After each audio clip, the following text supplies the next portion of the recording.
Não foi com flores, sorrisos ou abraços que fui recebida. Quando atravessei a porta daquela casa pela primeira vez como esposa, o ar estava carregado demais para um começo. A casa era dela, mas ele insistiu que seria nossa. Palavras bonitas, mas vazias, pois logo percebi que ali, tudo já tinha dono. O espaço, as regras e principalmente, o coração dele. Ela me olhava como quem observa uma ameaça disfarçada de moça de vestido branco. E ele só sorria, nervoso, como quem torce para que duas forças opostas não se choquem. Na primeira noite, enquanto eu desfazia as malas, ela entrou no quarto sem bater. Disse que costumava organizar as roupas dele daquele jeito e que seria bom manter a ordem. Eu sorri educadamente como quem aceita uma gentileza, mas por dentro senti o alerta. Ela não estava ali para ajudar, estava para marcar território. Ele, quando soube, achou graça. Disse que a mãe era só assim mesmo, preocupada com tudo. Eu quis acreditar, mas dentro de mim já crescia uma inquietação. Era como se aquele teto me acolhesse com desconfiança, com paredes que murmuravam: você não pertence aqui. Os dias seguintes foram uma dança silenciosa de controle. Cada refeição era uma disputa de receitas, elogios e lembranças. Ela cozinhava os pratos que ele mais gostava e, ao final, perguntava se eu queria aprender. Eu, tentando ser gentil, dizia que sim, mas percebia nos olhos dela o brilho de quem vence mais uma rodada. À mesa ele ria alto, contava histórias de infância, e ela completava os detalhes, sempre se colocando como parte essencial do passado dele. Eu escutava, sorria com esforço, e me perguntava onde estava meu lugar naquela narrativa. Certa tarde, ao dobrar uma toalha no varal, ouvi ela dizendo ao telefone que ele só se casou para fazer a vontade dela. Coitada, não precisei de mais nada para entender como eu era vista ali. Um favor, uma concessão, talvez até um erro. Quando ele chegou do trabalho, tentei tocar no assunto, mas ele desviou com beijos e piadas. Era como se não houvesse espaço para conversas sérias entre nós. Ele preferia o silêncio confortável da negação à realidade incômoda dos conflitos. E aos poucos fui percebendo que eu não lutava só contra ela, mas contra algo muito mais profundo. À noite, enquanto ele dormia tranquilo, eu permanecia acordada, encarando o teto. As sombras do quarto pareciam se mover, como se a própria casa me espiasse. Não era medo, era outra coisa. Uma sensação constante de não ser bem-vinda. Eu comecei a contar os dias, as frases, os olhares, como quem monta um quebra-cabeça de rejeição. A cada gesto de carinho dele para com a mãe, eu me sentia mais invisível. E não era ciúmes, era ausência. Eu não queria que ele deixasse de amar a mãe.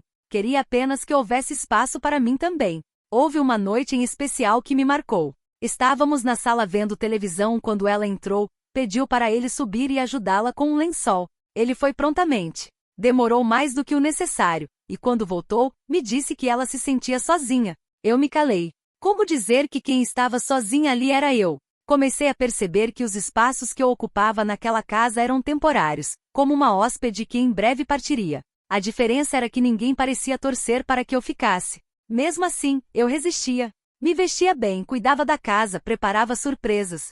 Tentava conquistar o espaço com delicadeza. Mas havia sempre algo nela que minava qualquer tentativa. Um comentário, um gesto, um olhar. E ele seguia entre as duas, sem coragem de escolher. Talvez porque no fundo já tivesse escolhido.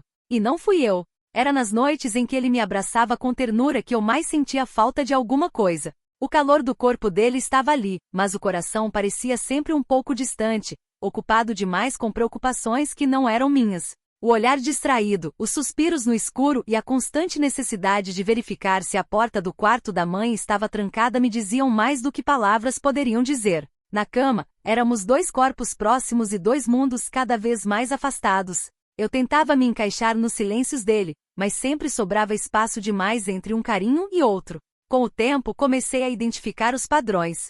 Se ela dormia mal, ele acordava cedo. Se ela chorava, ele não sorria. Se ela reclamava, ele se calava.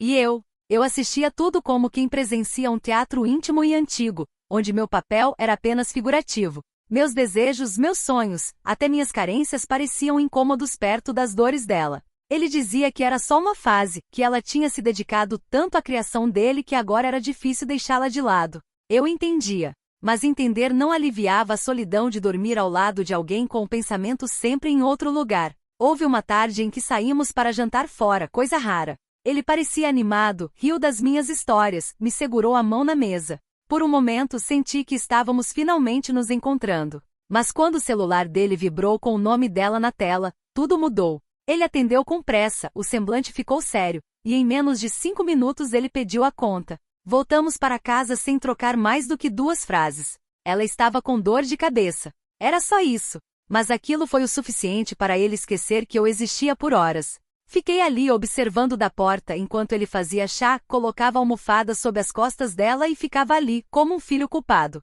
Comecei a me questionar sobre o que fazia ali. Não era ciúme, era um sentimento pior, invisibilidade. Eu poderia desaparecer por um dia inteiro e ninguém perceberia.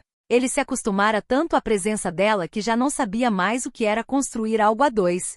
E eu, por orgulho ou esperança, seguia tentando. Preparava jantares, deixava bilhetes, sugeria viagens.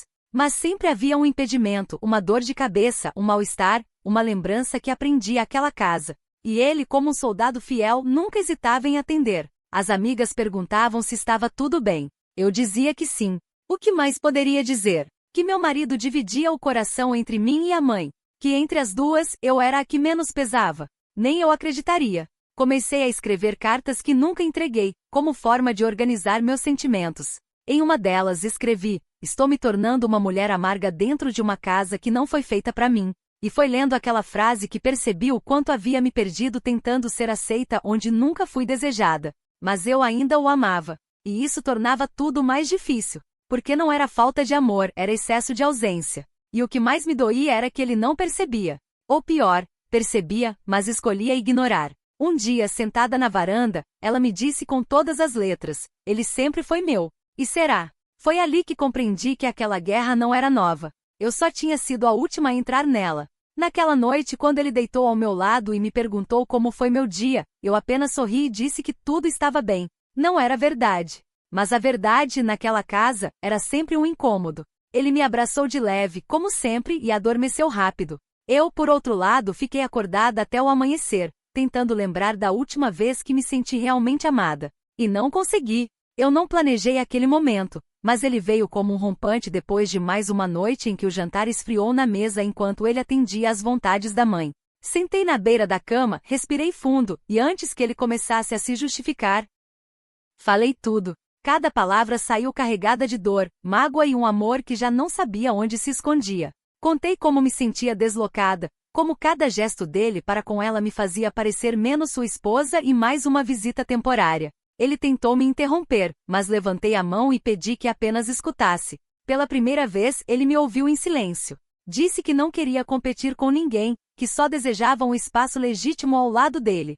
Falei do quanto era cruel tentar construir um casamento onde as decisões sempre passavam pelo crivo de outra mulher. Ele me olhava como quem vê algo pela primeira vez, como se as palavras que eu dizia estivessem revelando um espelho que ele evitava encarar. Quando terminei, um silêncio profundo nos envolveu. Ele abaixou a cabeça, esfregou os olhos e ficou assim por um tempo. Depois, disse apenas: eu não sabia que estava te machucando tanto. Aquela frase deveria ter me confortado, mas trouxe mais angústia. Porque ele sabia. Talvez não com todas as letras, mas sentia. Preferiu ignorar porque era mais fácil do que confrontar a mãe, do que lidar com as consequências de romper um vínculo tão antigo. Eu compreendi, mas aquilo não justificava a ausência dele na nossa história. Foi a primeira vez que ele admitiu que talvez estivesse preso em algo maior do que imaginava. Disse que sentia culpa por coisas que nunca chegou a me contar, e que o medo de magoá-la o impedia de me enxergar com clareza. Nos dias seguintes, ele ficou diferente. Mais calado, mais pensativo.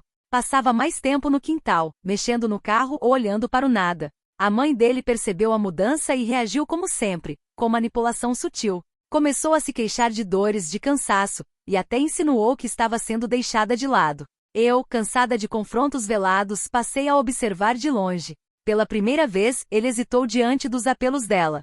E isso causou um pequeno abalo no império de controle que ela havia construído com tanto cuidado. Foi durante essa fase que decidi não esperar mais. Comecei a sair sozinha, visitar amigas, retomar velhos hobbies. Fiz isso sem alarde, sem cobranças. Apenas comecei a voltar para mim. E ele notou.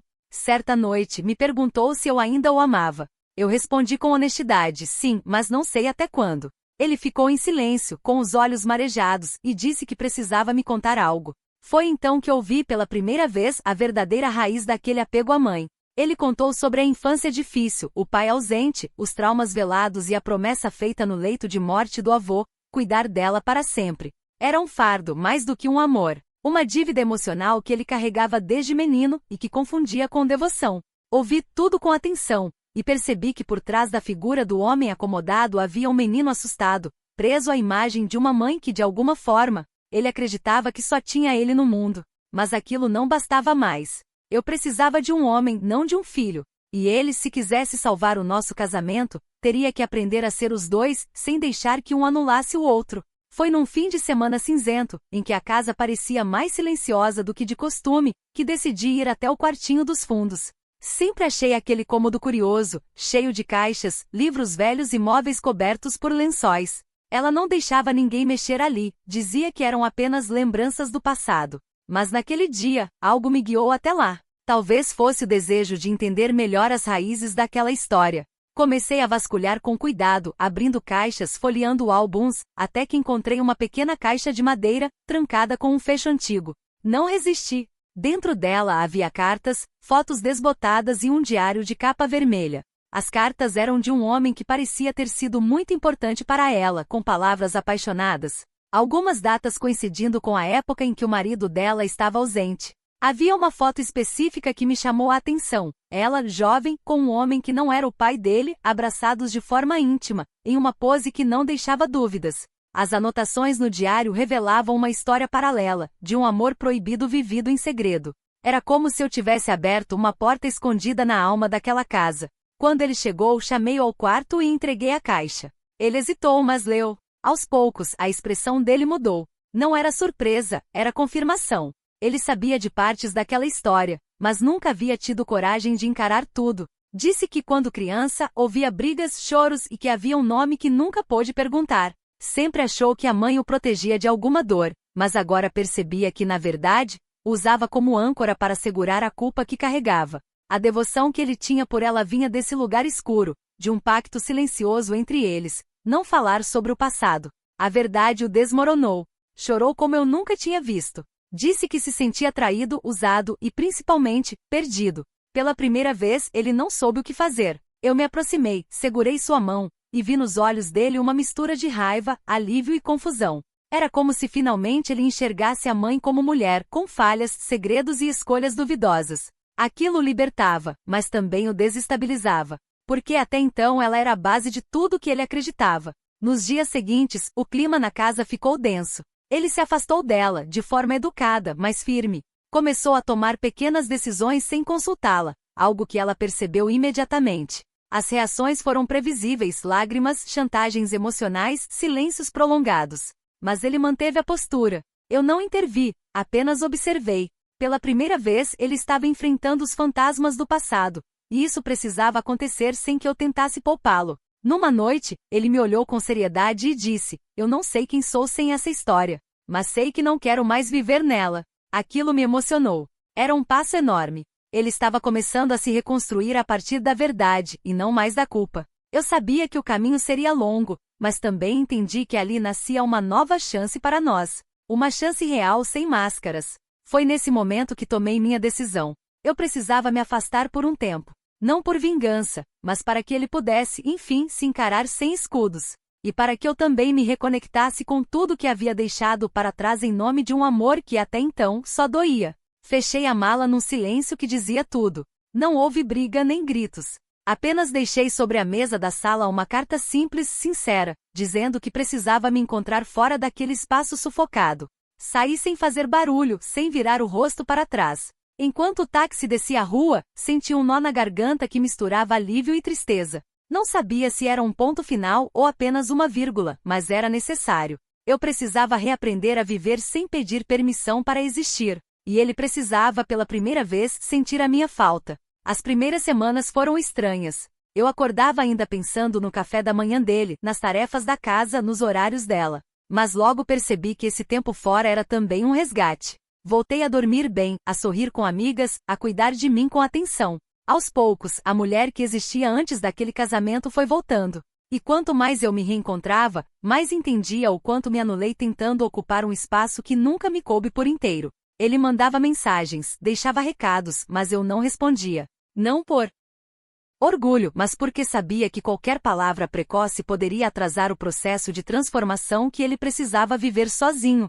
Soube por conhecidos que ele havia mudado, que passava os dias mais calado, que emagreceu, que a mãe andava mais reclusa. Aquilo me tocou, mas eu resisti ao impulso de voltar. Queria que ele enfrentasse aquela solidão que tantas vezes sentia ao lado dele, mesmo estando ali. E ao que parecia, ele estava finalmente entendendo que era viver sem o peso da minha presença constante. A ausência pode ser cruel, mas também é uma professora implacável. E ele estava tendo a aula mais dura da vida. Cerca de 2 meses depois, recebi uma carta, escrita à mão, com palavras sinceras, sem rodeios. Ele dizia que estava revendo tudo, que tinha conversado com a mãe sobre as descobertas, que havia chorado mais do que imaginava ser capaz. Disse que pela primeira vez na vida se sentia sozinho, não abandonado, mas verdadeiramente só, e que isso forçava a se encarar de um jeito novo. Ele não me implorava para voltar. Apenas dizia que se ainda houvesse amor, ele queria recomeçar do zero, do jeito certo, com espaço para mim e para nós. Chorei ao ler. Havia verdade ali. Havia dor. Mas também havia humildade. Ainda assim, não respondi de imediato. Esperei mais alguns dias. Queria ter certeza de que o que ele estava vivendo não era apenas um arrependimento passageiro, mas uma transformação genuína. Quando finalmente decidi reencontrá-lo, escolhi um café discreto no centro da cidade, longe de tudo o que nos lembrava a antiga rotina. Ele chegou mais magro, o olhar cansado, mas firme. Sorriu ao me ver, e naquele sorriso havia algo diferente: respeito. Conversamos por horas. Ele não tentou justificar o passado, apenas compartilhou o quanto tinha aprendido com a minha ausência. Disse que viu a mãe com outros olhos, que entendeu que amor de filho não pode ser prisão. E que, acima de tudo, entendeu que para me amar de verdade, ele precisaria primeiro se libertar de tudo aquilo que o fazia pequeno. Pela primeira vez, ele não pediu desculpas, ele as mereceu. E isso fez toda a diferença. Voltamos a nos ver com frequência, mas tudo era diferente. Já não havia pressa nem cobranças. Nossos encontros pareciam aqueles de 2 antigos conhecidos que, apesar do passado comum, agora aprendiam a se redescobrir. Ele falava pouco, mas com profundidade.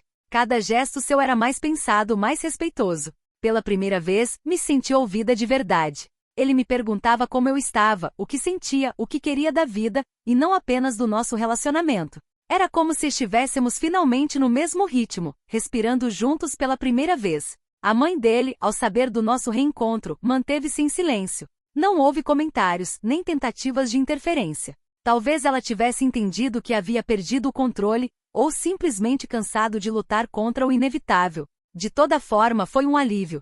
Senti que o espaço que antes era ocupado por sua presença constante agora estava sendo devolvido a nós. Ele passou a tomar decisões sozinho, reformou parte da casa sem consultá-la, e até passou a dormir em outro quarto, separado dela, algo que antes parecia impossível. Pequenas atitudes, mas que diziam muito. Eu, por minha vez, segui firme em meu propósito de não voltar à velha versão de mim. Mantive minha independência, continuei cuidando de mim, e deixei claro que se decidíssemos recomeçar, seria num terreno neutro, uma nova casa, uma nova história. Ele aceitou sem hesitar. Disse que também queria começar do zero, longe das paredes que tanto nos machucaram. Foi então que começamos a procurar um lugar só nosso. Cada visita a uma nova casa era um passo simbólico na reconstrução da nossa relação. Com o tempo, os toques voltaram. Os abraços, os olhares longos.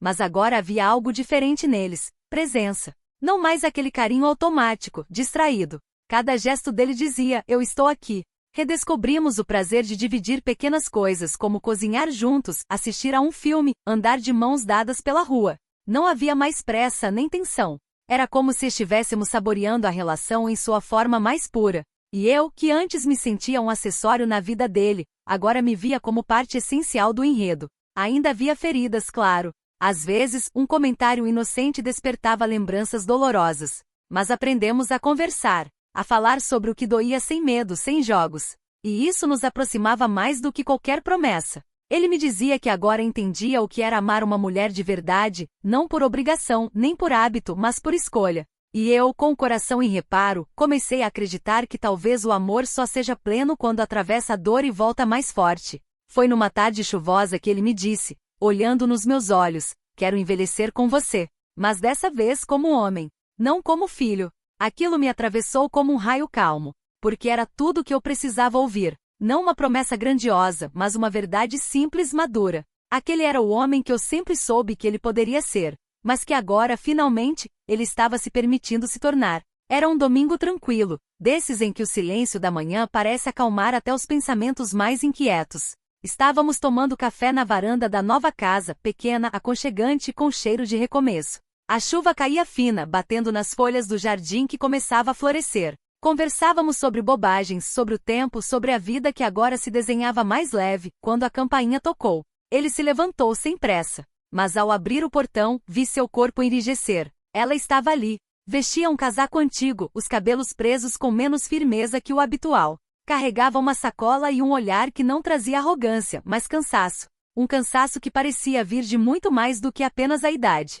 Quando nossos olhos se encontraram, não houve desdém. Houve um breve instante de humanidade. Ela pediu licença com a voz baixa e disse que precisava conversar. Ele me olhou em busca de um sinal, e eu, por alguma razão que nem sei explicar, apenas assenti com a cabeça. Sentou-se à mesa com a sacola no colo, como se temesse que aquele gesto simples pudesse desmanchar tudo. Disse que não queria atrapalhar, que só precisava tirar um peso do coração. Começou devagar, falando da infância dele, das escolhas difíceis, dos dias em que pensou em desistir. Depois, com um olhar fixo na xícara de café, falou sobre o homem das cartas, o amor escondido, o luto silencioso, a culpa. Disse que se agarrou ao filho como forma de sobreviver e que, sem perceber, acabou sufocando tudo ao redor. Fez uma pausa longa, antes de dizer: eu sei o que fiz com vocês. E sei que perdi mais do que ganhei tentando proteger o que restava de mim. Havia lágrimas nos olhos dela, mas não aquelas lágrimas manipuladoras de antes. Eram lágrimas secas, quase discretas, de quem se viu, enfim, no espelho da própria solidão. Pediu desculpas. Não com a ênfase de quem quer perdão imediato, mas com a humildade de quem sabe que talvez não receba nenhum. Agradeceu por eu não ter desistido dele. E por fim, disse que agora compreendia que amor de mãe não deve impedir que um homem seja inteiro com quem escolheu amar. Ele chorou. Não um choro desesperado, mas um choro contido, digno, de quem esperou uma vida inteira por aquele momento. Eu segurei sua mão. Senti ali o ciclo se fechando, como se finalmente pudéssemos respirar sem o peso de antigas histórias mal resolvidas. Ela se levantou, disse que não queria ficar, que só precisava dizer o que nunca teve coragem. Deixou a sacola com um bolo que ela mesma havia feito. E se foi, caminhando devagar sob a garoa, sem olhar para trás. Voltamos ao café, em silêncio. Ele olhava para a chuva com um misto de alívio e luto, como se ao mesmo tempo tivesse perdido e ganhado a mãe. Eu encostei minha cabeça em seu ombro, e ficamos ali por longos minutos, apenas sentindo a vida se reorganizar. A visita dela não apagava o passado, mas oferecia um ponto final digno. Um alívio inesperado. E um começo mais limpo. Voltamos a fazer planos. Simples, mas cheios de significado. Viagens curtas, tardes de domingo com música, jantares sem hora. Ele me surpreende com flores, eu com bilhetes deixados em seus livros.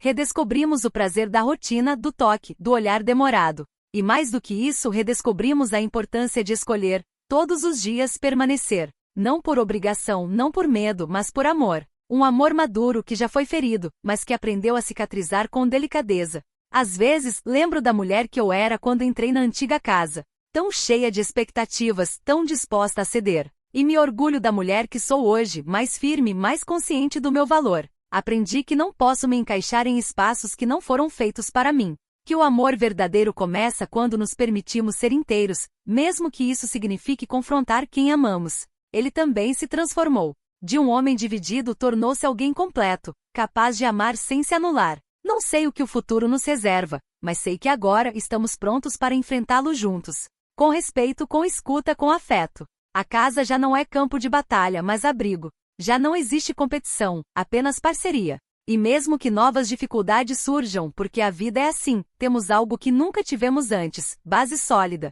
Feita de escolhas conscientes, de perdão verdadeiro e de amor construído tijolo por tijolo. Eu costumava dizer, em silêncio, que me sentia uma hóspede. Hoje sou moradora. Não apenas desta casa, mas do coração de alguém que finalmente entendeu o que é amar de verdade. E talvez essa tenha sido a maior lição da vida dele. E sem dúvida, a minha também.